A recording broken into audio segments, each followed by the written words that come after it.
السلام عليكم ورحمة الله. بسم الله الرحمن الرحيم. اليوم لكل مالكي الجي ام سي الاس ال تي او الديناري، ويعانون من مشكلة عدم شحن الايفون اكس بالنسبة لموديلات 2016 2017، ما ادري 2018 قد تكون شركة جي ام سي تداركت المشكلة. اليوم احاول اقدم حل بسيط لهذه المشكلة ان شاء الله أم لا. طبعا الآن قبل حل المشكلة لا يعمل نهائيا كما هو واضح. إن شاء الله راح نجرب بعد ما نحل المشكلة ونشوف هل يعمل الشاحن اللاسلكي أم لا. أول شيء راح نقوم به هو طبعا تحت هو الوصول إلى قطعة اللاسلكي الموجودة في هذا المكان، طبعا بفتح هذا الغطاء. طبعا أصعب جزء موجود أو في العملية كلها هو فتح هذا الغطاء. إذا استطعت فتح الغطاء، طبعا هناك قطعة خاصة أكبر من هذه لأنه هذه ممكن تنكسر معك. بحط رابطها إن شاء الله في الوصف. لكن الكليبسات موجودة في هذا المكان وهذا المكان وهذا المكان. إذا استطعت الوصول لأول كليبس موجود تستطيع الوصول للبقية، لكن حاول أن يكون الفتح بهدوء حتى ما تكسر أي جزء موجود، خصوصا جميع الأجزاء بلاستيك. نحاول نفتحه بقطعة بلاستيكية مثل هذه أو أكبر إذا وجدت حسب المتوفر.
طبعا هذه هي الكليبسات الموجودة، تم فتحها الحمد لله بدون أي كسر. وأنبه مرة أخرى أنه الأدوات الموجودة عندي ليست هي الأدوات المثالية، هناك قطع أفضل من هذه نستطيع فيها فتح هذا الدرج. طبعا الآن بعد فتحه لاحظ وجود الشاحن.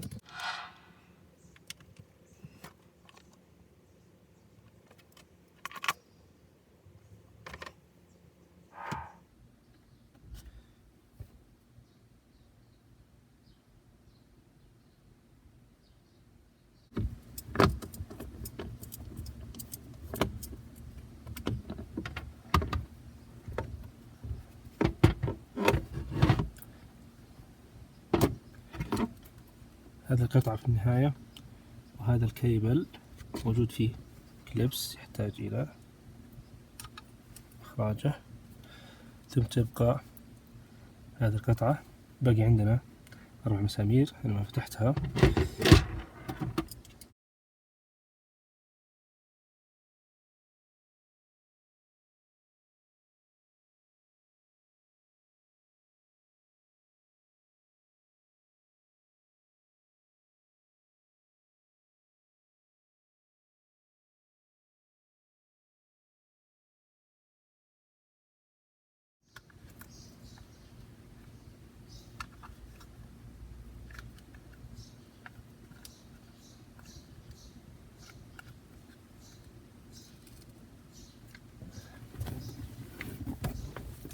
طبعا في مغناطيس وفي غرة، في قطعة مغناطيسية. هو الفكرة إزالة قطعة مغناطيسية موجودة هنا.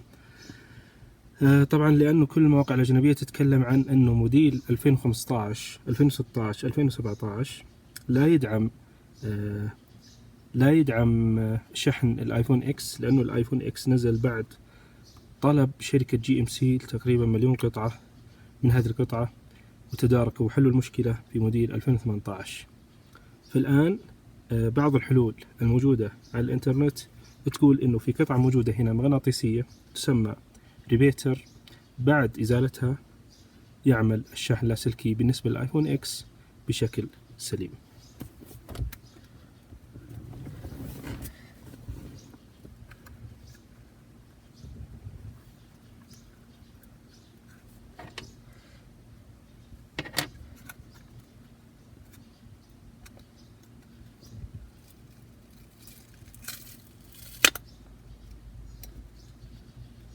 طبعا هذه هي القطعة، يجب إزالتها.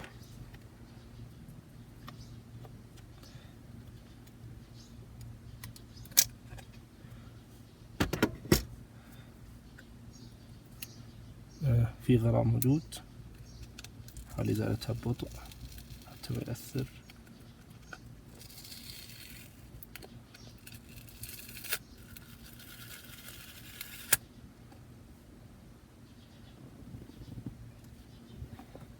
الآن نرجع الشاحن اللاسلكي مكانه بس، وراح أركب مسمار أو مسمارين بشكل مرتخي فقط، بس حتى أجرب هل تعمل القطعة أم لا.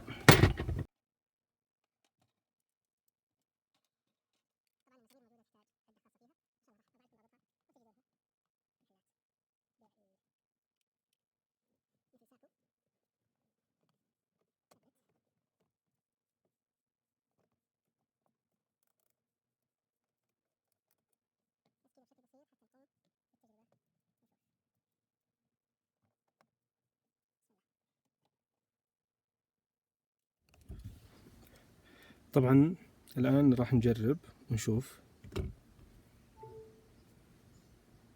مباشرة شحن. الحمد لله نجحت الفكرة.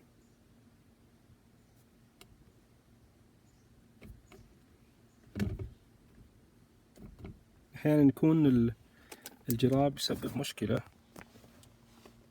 أنا راح أبعد شيل الجراب، أحط الجوال مباشرة شحن مرة ثانية.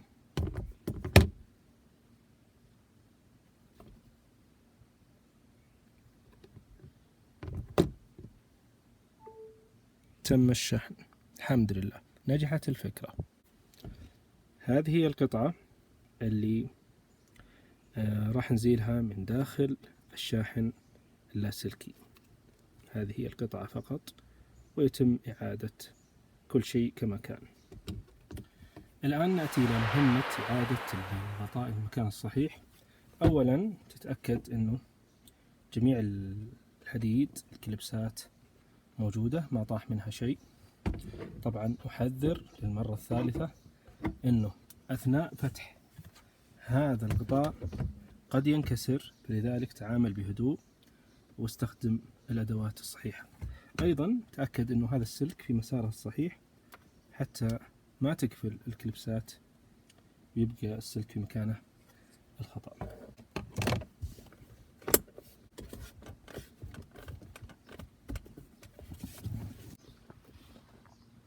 بعد ما خلصنا نشوف هل يشتغل أو لا. الحمد لله الآن يشحن بشكل صحيح. نشيل الجوال نحطه مرة ثانية نشوف يشحن. طبعا جربته بالغلاف وبدون غلاف كلها يشحن. الآن موجود الغلاف عليه أو الجراب، يشحن ما في مشكلة. شحن مباشرة مع وجود الغلاف عليه. شكرا لمشاهدة هذا الفيديو، والتقي بكم على خير.